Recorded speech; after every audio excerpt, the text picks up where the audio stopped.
Sudahlah, kita nggak usah nulis-nulis penahanan, penangguhan apa, nggak usah kata apa, sudah saja lagi. Mau sampai meninggal kayak Ustaz Maher juga nggak masalah.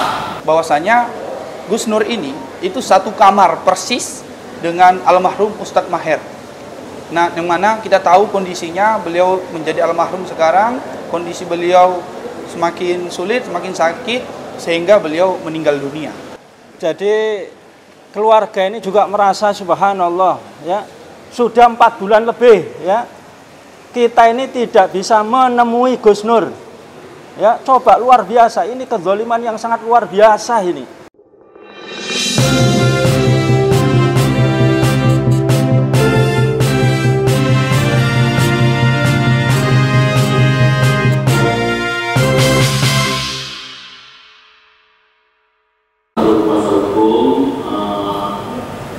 Keluarga semuanya, mungkin ini masukan dari saya, kalau salah dikoreksi. Mungkin kuasa hukum dan keluarga dan semua sudah tidak usah minta lagi penangguhan penahanan. Sudahlah, kita nggak usah nulis penahanan, penangguhan apa, nggak usah kata apa, sudah saja lagi. Mau sampai meninggal kayak Ustaz Maher juga nggak masalah. Karena saya baru sadar kayaknya nggak mungkin, karena dari awal sampai akhir pertama masuk tahanan buku, polisi juga sudah sampaikan dengan baik, dengan lemah lembut, silakan urus penahanan, penangguhan, tapi sampai sekarang sudah tidak dikabulkan. Jadi untuk kuasa hukum sudahlah, sampaikan ke keluarga, nggak usah urus surat penahanan lagi, kita serahkan semua kepada gimana yang hakim itu yang pertama. Ustaz Maher pun Santaratul di sini pun juga ternyata tidak dikabulkan, karena saya satu kamar dengan beliau. Saya tahu persis BAB kecil jatuh di kamar mandi dan di pepes itu orang lain dengan itu harusnya secara kemanusiaan diberikan penangguhan penahanannya, tapi ternyata tidak. Jadi lebih baik sudah tidak usah minta penangguhan lagi, semoga hakim nanti tidak salah. Terus yang kedua, kemarin hakim sempat memerintahkan saya, menyuruh saya ganti kuasa hukum. Ya, bagaimana bisa ganti kuasa hukum, Pak? Saya aja komunikasi aja nggak bisa, ketemu matahari aja saya nggak bisa. Saya sudah 4 bulan tidak ketemu matahari, Pak. Tidak terkena sinar matahari, saya sudah 4 bulan. Terus kemudian yang ketiga, saya singkat-singkat aja. Ya udah, kalau memang gimana saksi bisa. Ini kalau sudah saksi dipanggil 2 kali nggak hadir, kemudian saksi yang kemarin juga berbelit-belit, memang harusnya sewajarnya saya dikabulkan penangguhan penahanannya Pak Hakim. Biarlah saya hadir, berangkat dari rumah, atau saya akan zoom dari rumah. Kan saya punya anak, punya santri, saya punya kegiatan, itu kurang lebihnya. Terus kemudian mudah-mudahan Selasa depan saya sudah bisa mengikuti sidang ini dari rumah atau berangkat dari rumah. 4 bulan saya di sini, Masya Allah. Kalau saya di luar, saya sudah bangun berapa masjid, sudah bangun berapa rumah, sudah ngasih ribuan orang fakir miskin saya. Ya, tuh. Oke, saya pikir apa yang sudah sampaikan menjadi bahan bagi majelis kita. Nah, yang terakhir, kuasa hukum, mohon maaf kalau saya salah dikoreksi. Kalau seandainya juga salah work out itu bagaimana? Kalau work out itu kira-kira merugikan saya atau menguntungkan saya, itu mohon dikoreksi. Itu kurang lebihnya, mohon dikoreksi. Ya, demikian lagi kalau betul-betul difahami lagi sisi saya, Pak. Terima kasih semuanya. Ya, terima kasih. Dan apa yang sudah sampaikan kepada penasihat hukum saudara itu tergantung penasihat hukum saudara, ya, karena dia sudah dewasa.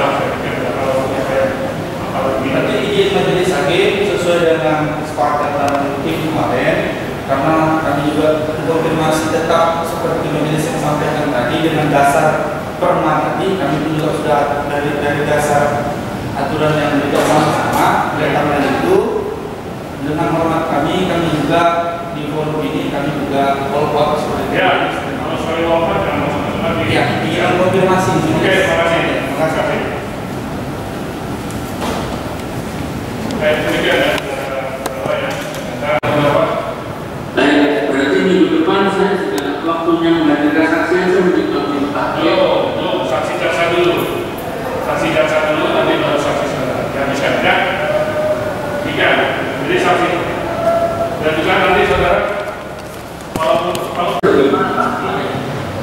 ya, nanti kita marahi jaksanya lah. Ya, itulah ini kan proses ya, saya tidak bisa berkatakan dari tiga ya, Pak. Saudara ya. Ya, bukan saudara bukan ya. Kooperatif lah nanti saksinya. Tiga ya, ini akan kembali pada satu yang ini sudah tidak mau lulus.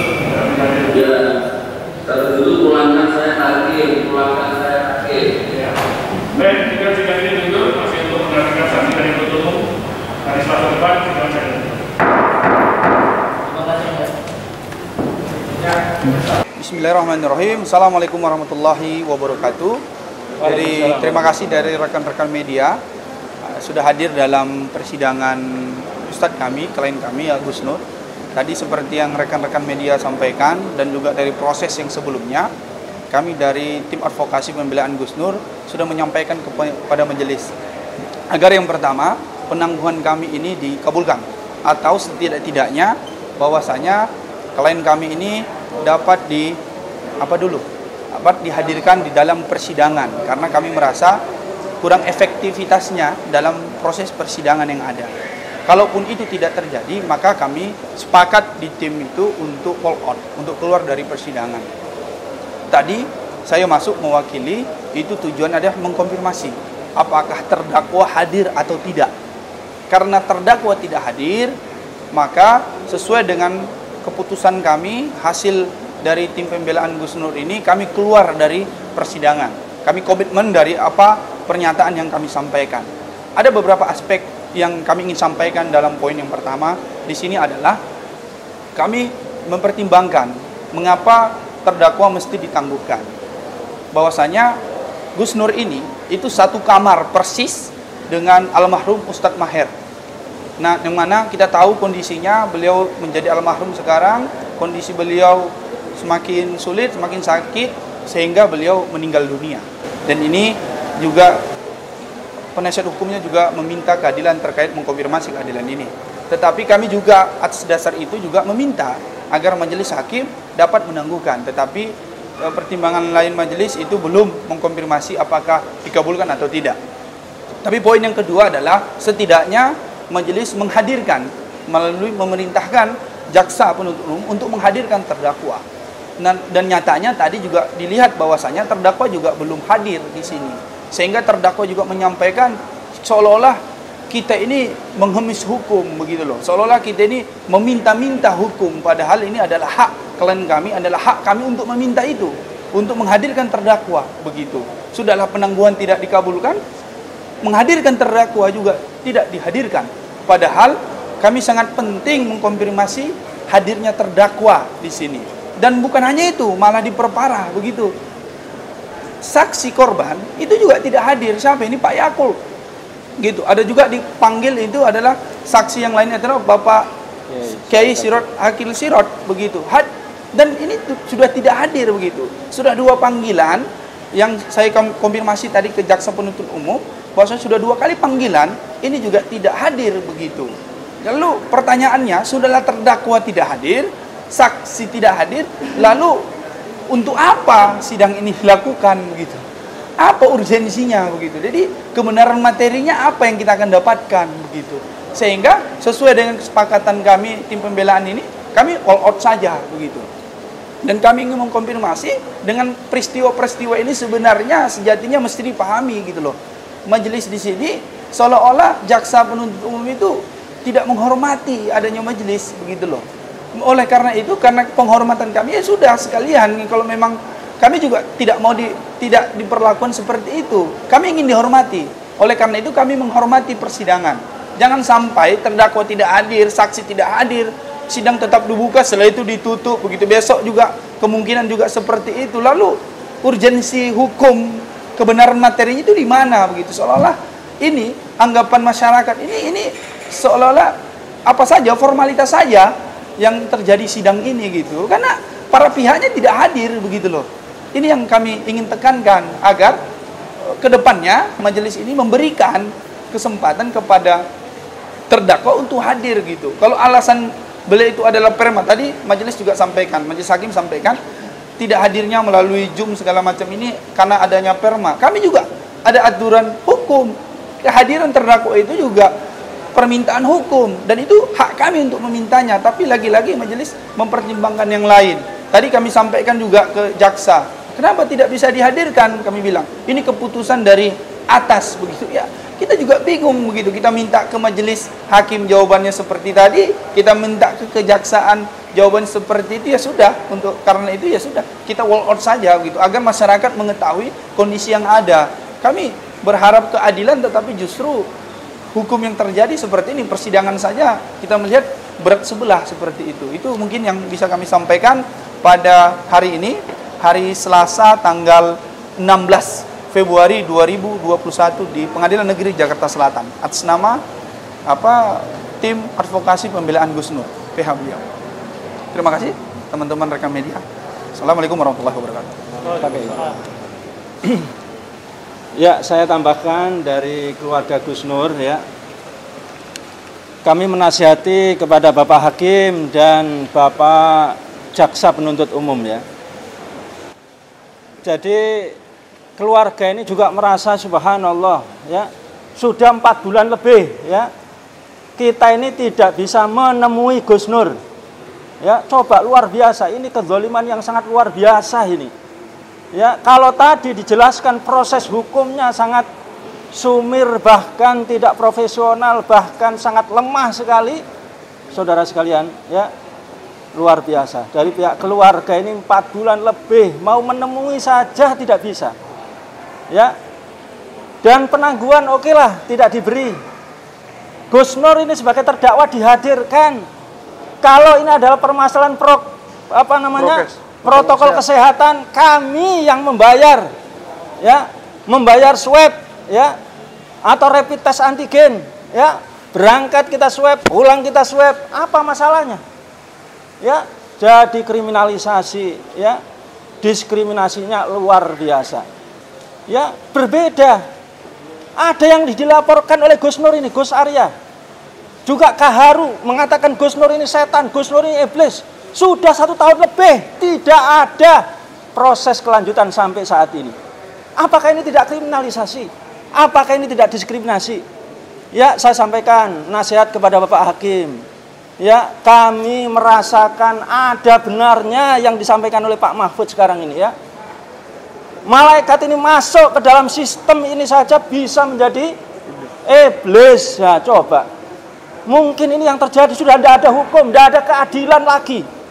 Ya, dan sekali lagi saya nasihatkan kepada Bapak Hakim dan Bapak JPU, tidak ada alasan sama sekali ya untuk tidak menangguhkan Gus Nur. Kalau tidak mau menangguhkan, menghadirkan minimal. Tidak ada, ya, tidak ada alasan sama sekali. Ya, oleh karena itu yang terakhir saya nasihatkan, ya, nasihat baginda Rasulullah Sallallahu Alaihi Wasallam, ya, kepada Bapak Hakim, kepada Bapak JPU, ya, Rasulullah ya memerintahkan sekaligus memberitakan kepada kita, sayakunu fi akhir zaman surtatu yaghduna fi ghadabillah wa yaruhuna fi sakhatillah. Ya, akan ada di akhir zaman seorang penegak hukum ketika dia berangkat dimurkai oleh Allah Subhanahu wa taala. Ketika dia kembali dimurkai oleh Allah Subhanahu wa taala. Subhanallah. Ya, karena kebijakannya banyak yang zalim, karena kebijakannya banyak yang diskriminasi, karena kebijakannya banyak yang kriminalisasi dan tidak adil, maka Allah SWT pasti akan melaknatnya. Allah SWT pasti akan ya memberikan ya balasan yang setimpal. Maka oleh karena itu Pak Hakim, ya jangankan dihukum ya 5 tahun, 1 tahun, 2 tahun, 1 menit saja kalau itu tidak adil, maka Allah akan membalas dengan balasan yang sangat berlimpah, ya berlipat ganda. Amin, subhanallah. Amin. Amin. Amin. Dan kita lihat Allah SWT ini sudah marah kepada kita, ya. Gempa di mana-mana, banjir juga di mana-mana. Negeri kita juga semakin miskin, hutang juga semakin menggunung. Sumber daya alam sudah banyak dirampok sekarang ini. Apakah ini tidak menyadarkan Pak Hakim? Ya, bahkan Pak Mahfud mengatakan juga hampir kurang lebih 81%. Ya, pilkada-pilkada itu dikuasai oleh cukong. Coba apa ndak malu ini Pak Hakim? Apa ndak malu Pak JPU ini? Coba subhanallah. Ya, mudah-mudahan ini mengingatkan kita semuanya. Allah yang memiliki penyakit bisa saja dikirim ya penyakit kepada orang-orang yang mendolimi Gus Nur dan para ulama. Ya, Allah juga mengirimkan bala, Allah juga mengirimkan musibah, Allah juga mengirimkan kecelakaan dan lain sebagainya. Maka amin. Sekali lagi saya ingatkan kepada Bapak Hakim dan Bapak JPU, sadarlah. Ya, sadarlah, masyarakat ini sudah tahu semuanya, melihat dengan mata telanjang. Ya, bagaimana ketidakadilan, bagaimana kezaliman, bagaimana kebiadaban dan penindasan terhadap rakyat, para ulama, para habaib, para tokoh yang kritis. Hanya semata-mata minta negeri ini menjadi baik. Ya, itu saja gampang sekali dipenjara, gampang sekali ditangkap, gampang sekali tersangka. Sedangkan yang kita laporkan ini banyak sekali. Tidak ada proses sama sekali. Subhanallah. Ya, ini barangkali ya keluhan kami ya dan nasihat kami dari pihak keluarga. Mudah-mudahan Bapak Hakim dan Bapak Jaksa Penuntut Umum sadar sesadar-sadarnya. Assalamualaikum warahmatullahi wabarakatuh. Waalaikumsalam warahmatullahi wabarakatuh.